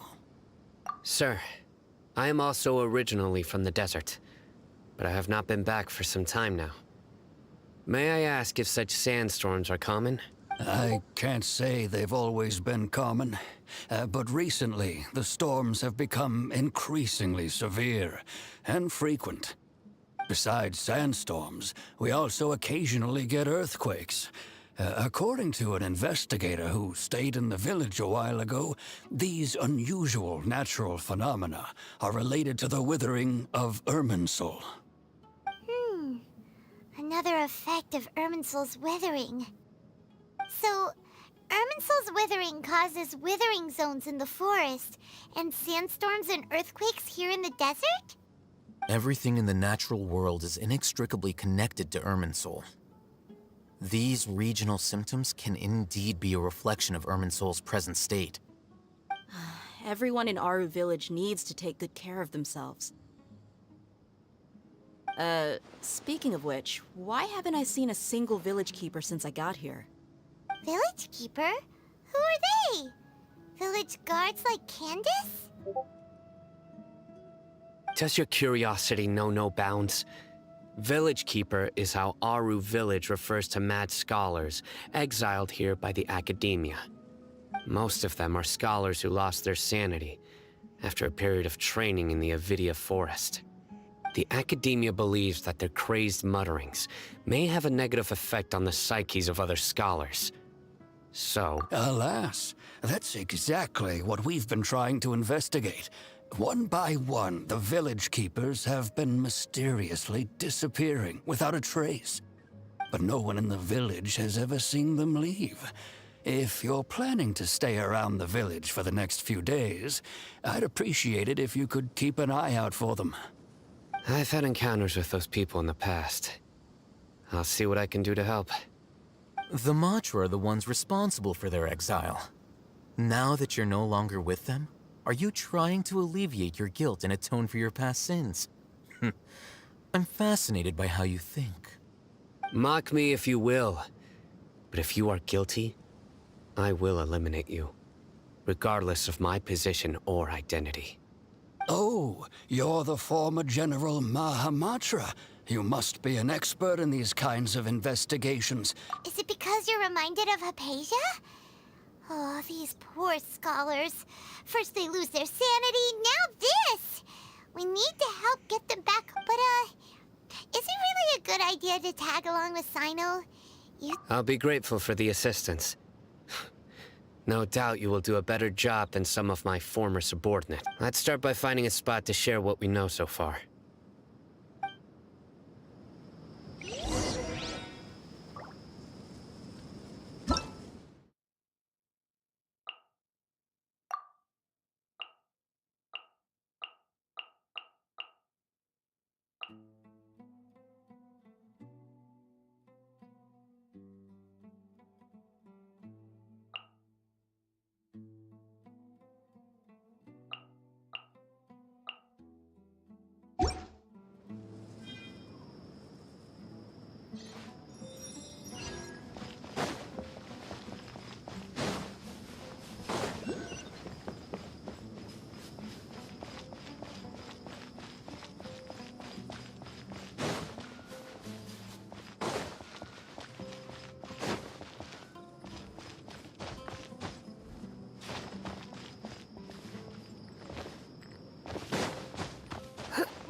Although I've sent myself into exile, I'm still doing essentially the same things as before. Do you still have any questions for me before we start our investigation? One of my former subordinates told me that this title has its origins in a strange incident. The Academia has long exiled mad scholars to Aru Village. A mysterious phenomenon exists here. When mad scholars first arrive, they are as incoherent and deranged as before. But after spending some time here, they invariably begin to calm down. Initially, the people of Aru Village greatly resented having to take in the mad scholars. But a strange incident one night changed that. Aru Village was struck by the strongest earthquake in living memory. Seeing buildings on the verge of collapse all around him, the then chief suddenly, despite the powerful... After that, The soft green light? A mad scholar protecting Aru Village? What do you make of it, Traveler? Paimon thinks so too. Actually, Sino, Do you know if any of the mad scholars continued to wear their Akasha terminals at Aru Village? In theory, they would continue wearing them so the academia could still monitor their activities. With that said, the main Akasha system would no longer have any interaction with them. Oh, no wonder! Everything makes sense then! Add in the fact that they calmed down, it was probably Nahida who calmed them. If you are able to draw a conclusion from this one story alone, then it appears you possess much more information than I do. So, what do you make of the story?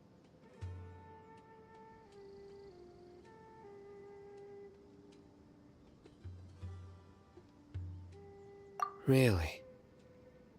What? You don't believe us? Lesser Lord Kusanali was definitely using the Akasha to give her power to the Mad Scholars! No, it's not so much that I don't believe you. I'm just struck by your reasoning. Lesser Lord Kusanali, the current Dendro Archon.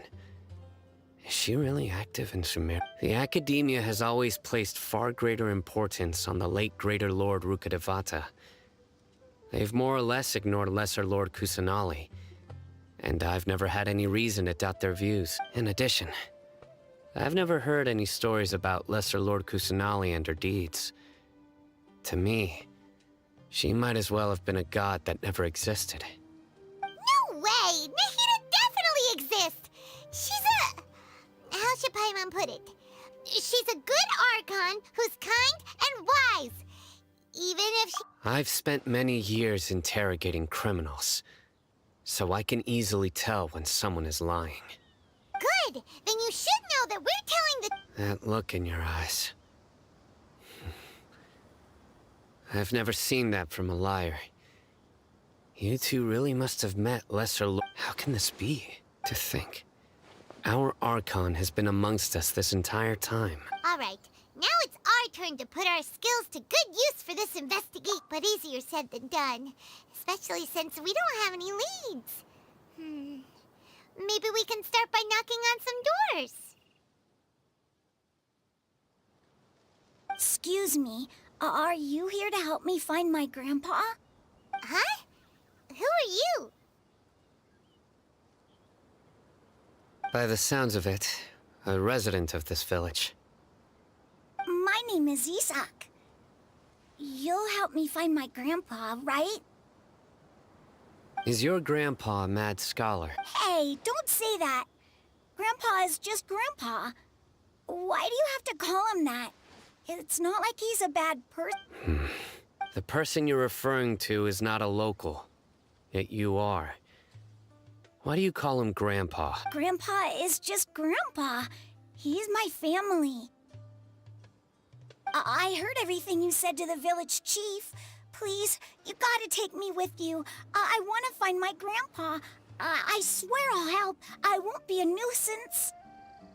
Ah, so you're the one who was eavesdropping on us around the village chief's house. I was planning to go out and take care of whoever it was, but I had a vague feeling that they didn't harbor any ill intent. Whoa. Hatham wasn't kidding about Matra having sharp senses. Sino, he's just a kid. All he wants is to find his grandpa. Let's find a way to help. Sorry. I was only listening in because I wanted to know where Grandpa went. Honest. If you don't believe me, you can ask Miss Candace. All right. But first, let's confirm the facts with Candace.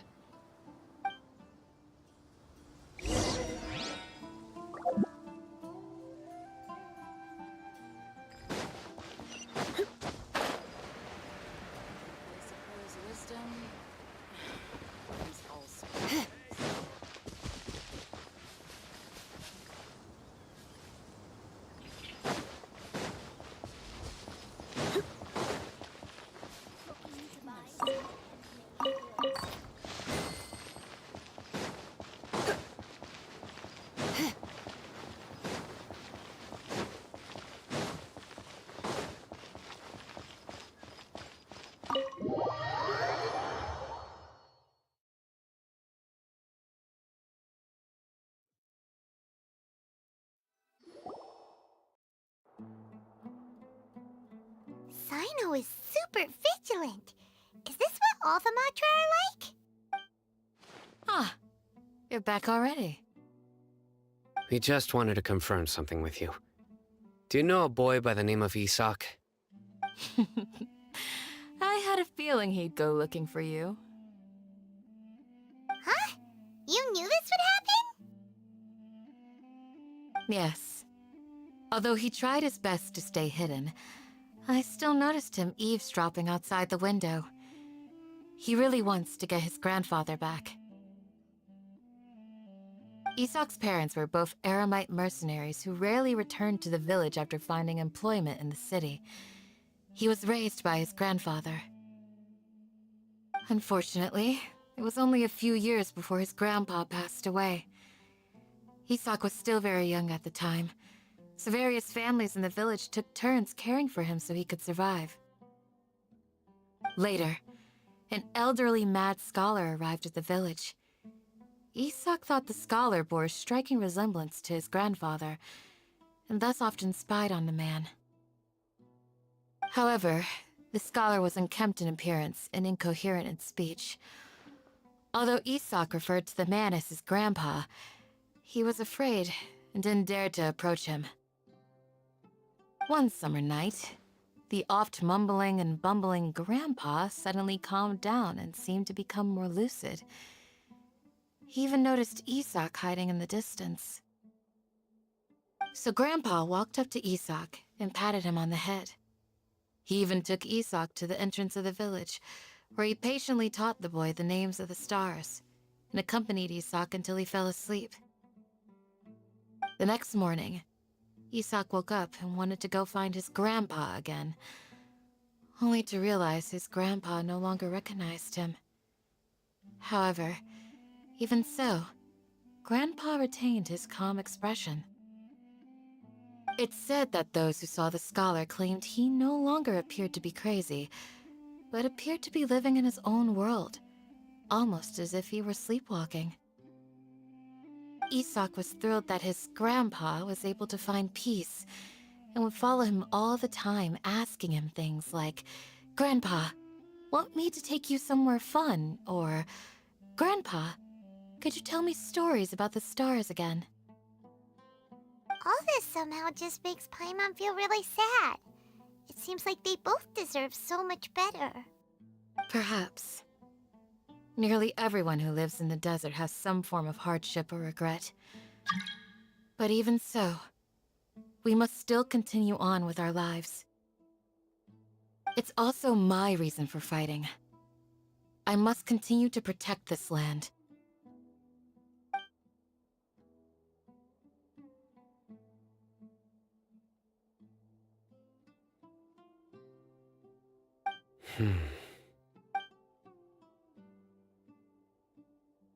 Maybe the people have always had a considerate god watching over them. Huh? What did you say, Sino? No, nothing. As long as Isak keeps his word and doesn't get in our way, we can take him along. Perhaps you are more compassionate than I gave you credit for. Please accept my thanks on Isak's behalf, Sino.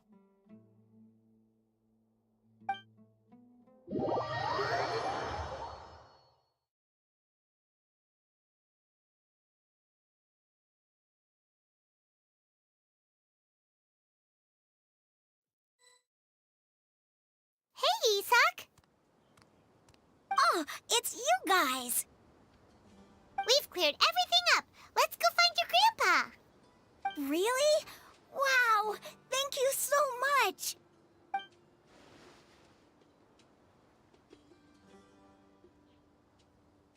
Yeah! All right. Let's ask the local residents some questions first.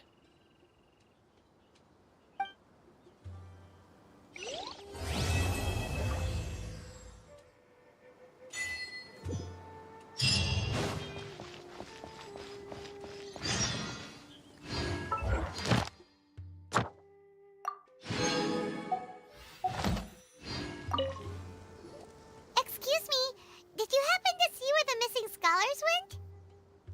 You mean the village keepers?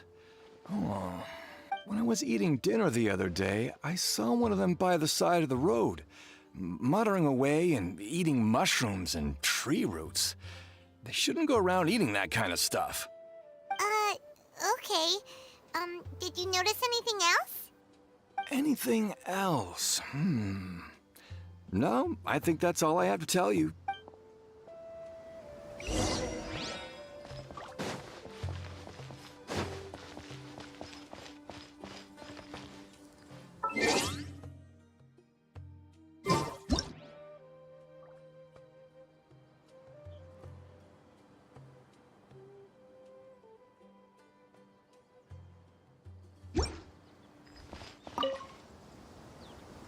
The scholars that have gone missing. Have you seen them? Those eyes. Those fierce eyes. You... Don't change the subject. Right. You were asking about the the mad scholars. I think it's been a few days since I last saw them. I usually go to bed pretty early, so I'm not... But honestly, I feel quite sympathetic towards them. Even though they act a little strange, they've helped me in the past. If it weren't for them, my house would have collapsed long ago. Do you also think Grandpa and the others are good people? Grandpa? Oh, hello there. It's little Isak. You mean that nice man who looks like your grandpa's long-lost twin, right? He was actually the one who protected my house. I saw it with my own eyes. He happened to be staying near my house that day and was doing something with his hands on the ground. It still feels pretty surreal now that I think back on it. Did someone teach them how to do that? Well, whatever the case, I'll always be thankful to him and whoever taught him to look out for others. I'm pretty sure that if I ever went mad, I wouldn't be able to do anything like that. Gotcha. Thank you.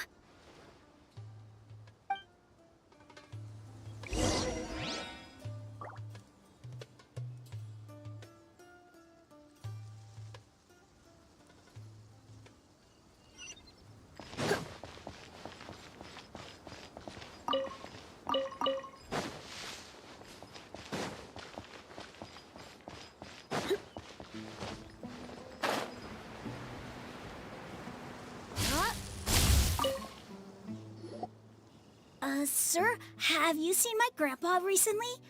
You know, the one who likes to sit and space out near the village entrance. Oh, well, if it isn't Isak. Oh, your grandpa, huh? It's been a while. The last time I saw him, he was spacing out by the road as usual. I went and asked him if he'd like any of the food I had prepared, despite my wife's protests. Like many people, she's really quite terrified of them. And speaking of my wife, she's still always complaining about how I don't make enough mora. That might explain why she's always mad at me. Oh, thank you. Thank you for taking care of him. It was nothing. You're looking for him, right? Did he go for a walk and get lost? Yeah. That's no good. Well, once you found him, come by my place again and I'll cook a little something for the both of you. I've known you since you were very young, so as far as I'm concerned, you're family. Please feel free to come by. Wow, what a nice... Okay, Huh? Don't say anything for now. Isak, stay here. Let's head over there. Stay quiet as you move.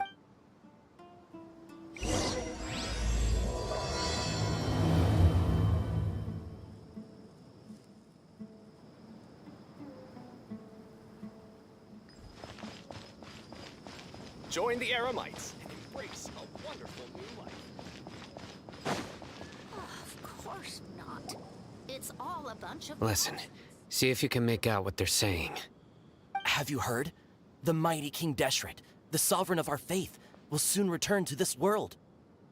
Yes, of course I have. King Deshret is the one and only true ruler of this land. I've never believed in any other gods.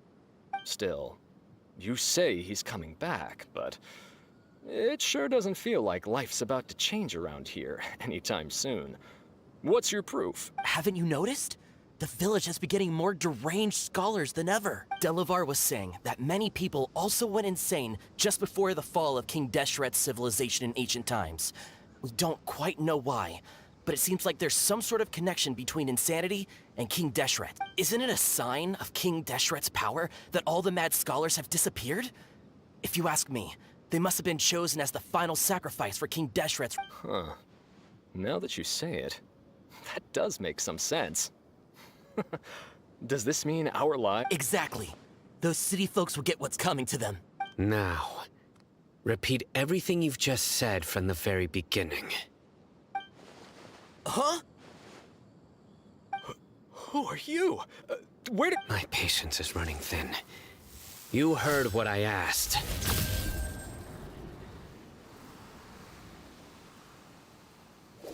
Yeah! Bro, this guy's something else. Just look at his eyes. One wrong move, and he's gonna flay us. Let's not get on his bad side, okay? Okay, good sir. What is it you would like to know? Tell me about King Deshret's resurrection. Well, I only know a few things from hearsay.